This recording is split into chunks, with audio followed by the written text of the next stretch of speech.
I love talking to new business owners who are launching their first product or service because this is where they're most excited about the journey they're embarking on. One of the first questions I'll typically ask them is, who's your product or service for? And I'll hear back from them that it's for anybody. In their excitement, they believe everyone in the world is going to want what they have to offer. Now, while that is true to some degree, entrepreneurship isn't the field of dreams. If you build it, it doesn't necessarily mean people are going to come and purchase what you have to offer, which is why it is important that you have a clear idea of who you want to purchase from you. You have a clear idea of who your ideal customer is. And that is what we're going to be working on this week. This is week 2 of the Side Business Lab Bootcamp. If you haven't had a chance to watch week 1 of the Side Business Lab Bootcamp, I'd encourage you to do that. Last week, we talked about how you can go about generating great business ideas and go about selecting the perfect one for you. Once you've been able to go through that step, you can then move on to week 2, which is this episode. Hi there, it's Sewa, and welcome to another episode of the She's Off Script podcast, where we help you create your own unique blueprint for business success. So before we dive into this episode of our bootcamp, just a couple housekeeping items. Every single one of the 4 bootcamp episodes are going to have a worksheet that come with them. So don't forget to download it either in the show notes if you're listening to the audio version of this podcast, or in the description box if you're watching on YouTube. Also, we have a Slack group that we've set up so that you guys can support each other, and then also go in there to ask me questions as you're working through everything.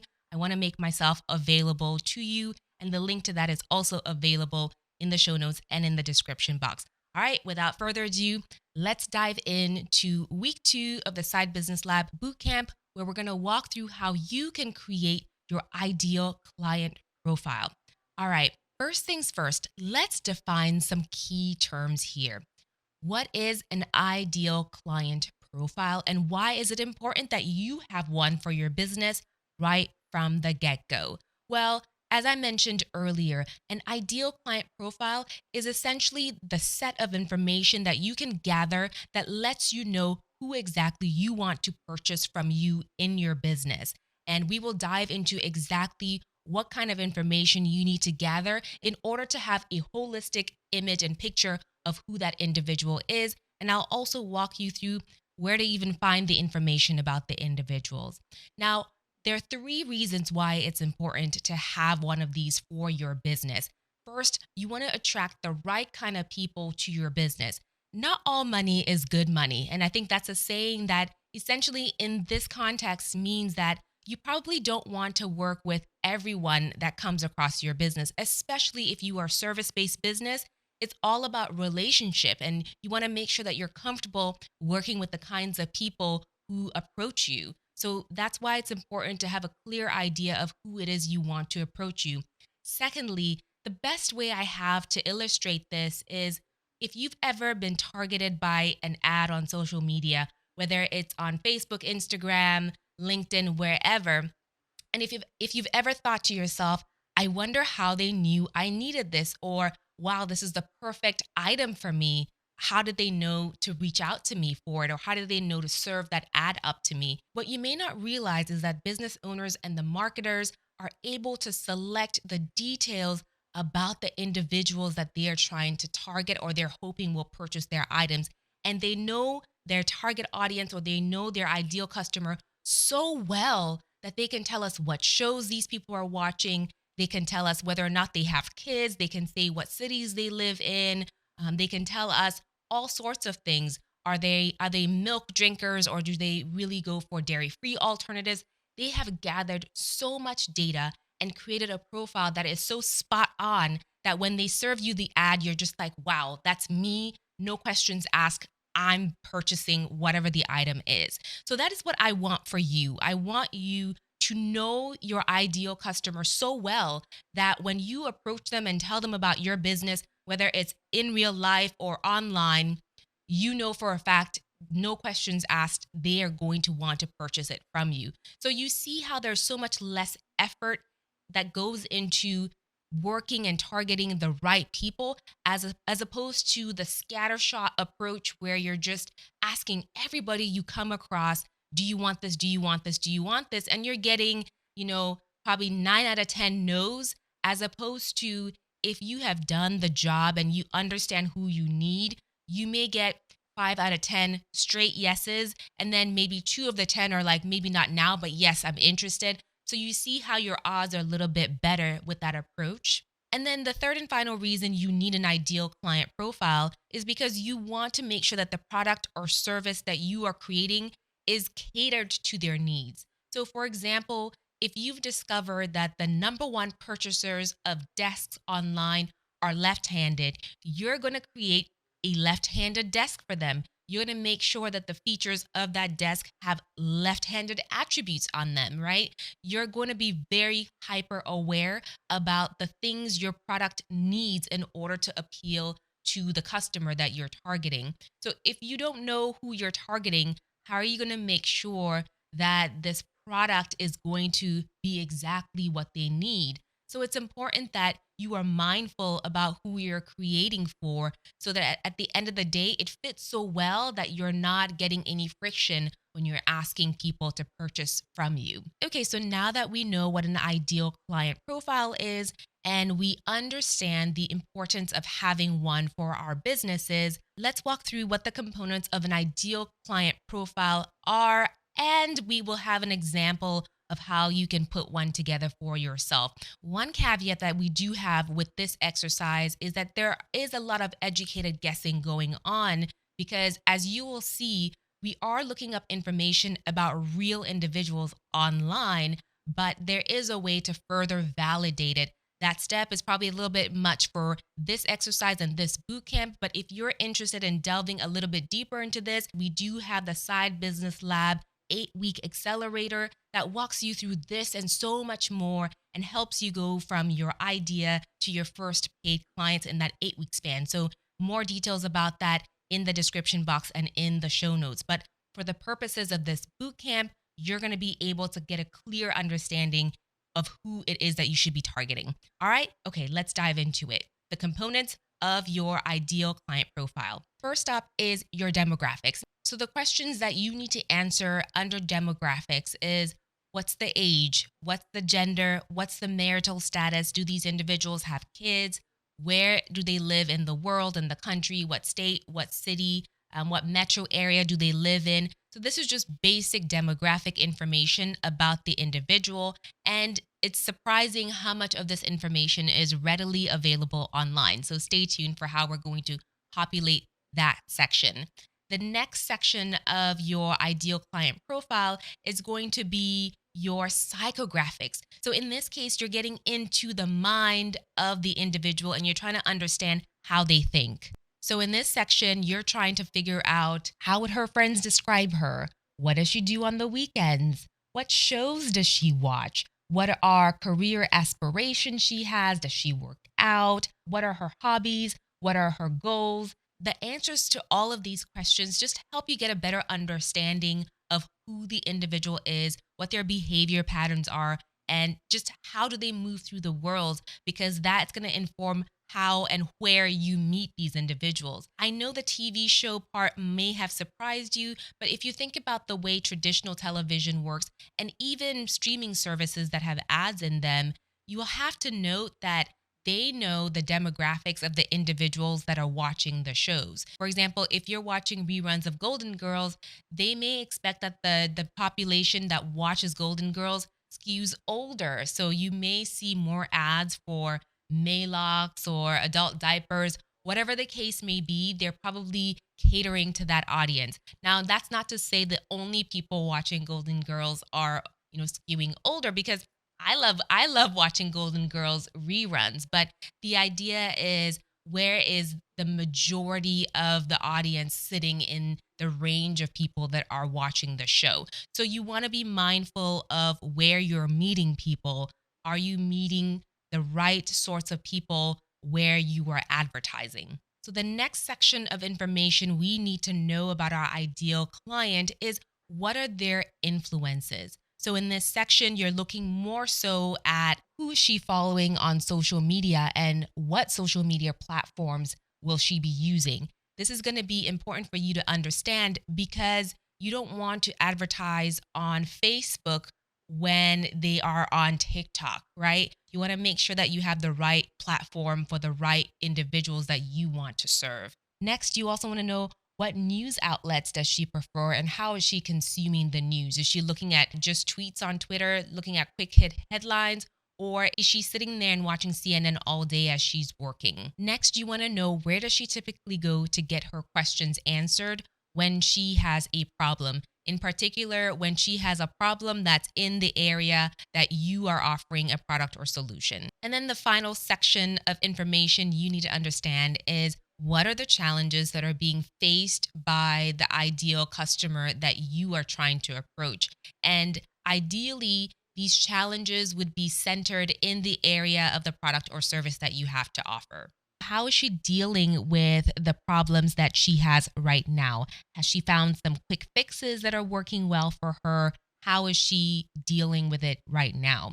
And then finally, how much is she willing to pay for the solution that you have to offer? I think this will give you a good indication of how much to price. And it's always a good idea to have some inkling of whether or not you're priced correctly right out of the gate. So once again, all of these questions are going to be available for you on the worksheet. So don't worry about scrambling to take notes, but you're also welcome to listen to this over and over again just to make sure that you get a good sense for what you need to know as you're creating the ideal client profile or the ideal customer profile for your business. Okay, so as promised, we're going to walk through one of these examples and I'm going to show you where you could potentially go to get some of the information that I'm mentioning here. And as I mentioned, you're going to be surprised how readily available some of this information is going to be, but also you need to be willing to do a little bit of work to hunt out all the information if you are truly interested in putting together a clear idea of who you should be approaching with your products or services. All right, let's dive into the computer. Okay, so this exercise is going to require that you do a little bit of what I like to call legal snooping, because in order to effectively market your product to the people that you know are going to purchase it, you want to be able to do what I call mirroring the language of your market, meaning that you want to be able to use the words that they use to describe the problem that they're having or to describe the types of solutions that they need, whether it's a product or service. And in order to do that, you need to go to places where people are freely and willingly sharing their opinion about problems that they're having. So in our bootcamp week 1, I did talk about how YouTube is a great way to find that kind of information. This time around, we're going to go to a different place to look for details on who our ideal customer is. So other places you can go, Etsy is a great place to go. Think about the places that are marketplaces where people freely leave reviews. And oftentimes people have their images, people have their names on their reviews, and you can go down the rabbit hole from that point on. So I'm going to go ahead and share the screen with you and let's take a look at an Amazon review, and let me show you how to navigate it to find all this demographic information. So we recently bought a home, so decor items are really top of mind for me. So I decided to look for peel and stick wallpaper. I don't want anything too permanent in case I don't love it. I want to be able to switch things up if necessary. So I went on Amazon and I went and looked for peel and stick wallpaper. Ideally, you want to find one that has a lot of ratings. Thousands, I would say, are ideal. But in this case, the first thing that came up was this one that had 128 ratings. What you want to do is go to the ratings that are 3-star. So just click on that 3-star review, because people who leave 3-star reviews are slightly disgruntled. And because they're slightly disgruntled, they're going to be a little bit more forthcoming about what was wrong with the product. They're going to be a little bit more forthcoming about what they expected but didn't get. So they give you a wealth of knowledge. So let's take a quick look here. So the first review was by Mama Maven. She was like, okay, it looks very cute. It was easy to install. So that already tells you these are some of the issues that she had maybe with past products, but this product worked well for her because it was very cute and easy to install. Good to know. So if you're going to create a wallpaper, make sure it's at least that. It's a lot cheaper than the other places I found the exact same exact same print. So people are price sensitive. So make sure that, your price is around the same. So she's telling us about what she did, the bad, right? So she's more than willing to share what was bad about the product. She says the print does not match up on any of them. You'll get one tiny portion to match, and then within a foot of the print is off by a quarter inch. No matter what I did, staggering the rows, it never did match up. So, and I took a peek at this picture and I see what she means. And, this would bother me where this leaf here does not match up. So I get what the problem is. Is she the only one saying it? So Mama Maven, I am assuming Mama is a woman who has a child. She's a mama, but we'll confirm that. Let's see. Mindy Hutchins is saying she got this for a filing cabinet. The paper is very thin and it rips easily. So if you're going to create something, make sure it doesn't rip easily and it's not thin. My daughter, so this tells me she is a mother. She's a she, has already figured out how to put her teeth on it and rip it. So this is telling me that this is someone who has a new-ish child. So the child is pretty young. Okay, so people complaining about it being thin. It was not easy to install, okay, and it wrinkles and the paper is plastic and felt thin. So people are telling you about all the problems that they have with this, which is part of what we want to do, or part of what we need to know in the challenges section. We need to understand what are the challenges people are facing when they're figuring out what kind of solution they need, right? So all the good information about the challenges here.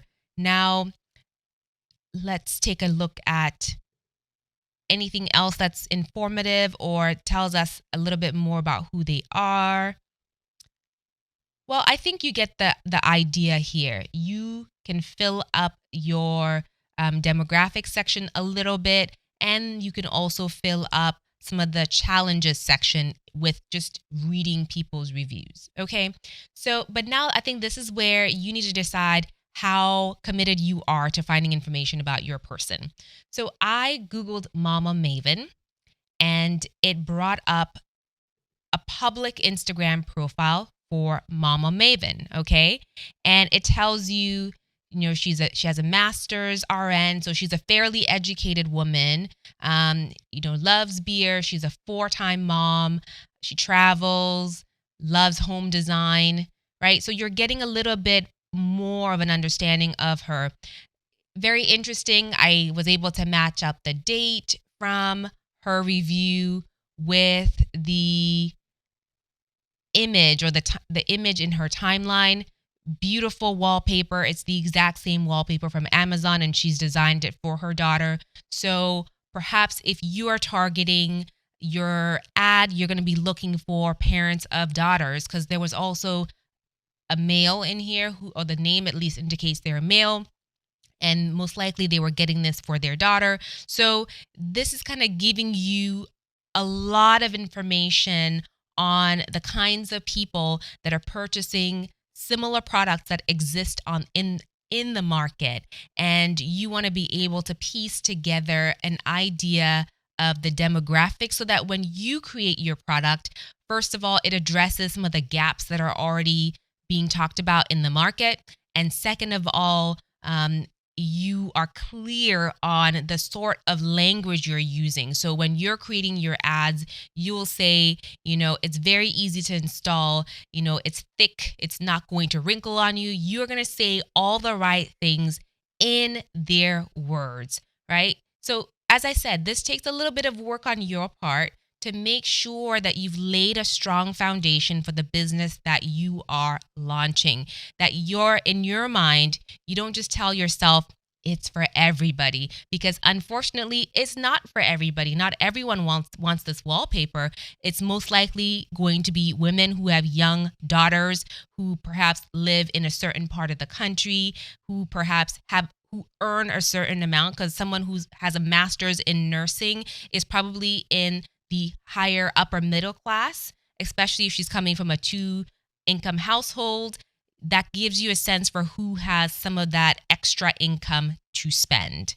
So as you can see, the process is quite involved, but if you're interested in laying a strong foundation for your business, it's worth putting in the work up front so that your efforts aren't wasted. You aren't throwing dollars in a scattershot manner and hoping that somebody out there in the universe will purchase from you. You can move forward with some level of certainty about who it is that you're going to be approaching to purchase from you. I know that for some of you, you may feel a little bit squeamish about going online and digging for information. But I have to say, it's probably no different from you scrolling on Facebook and checking in on people you went to high school with and trying to see what's going on in their lives right now. The internet is an open book. So if you're willing to go in and learn from the public information that's out there, it will serve you well.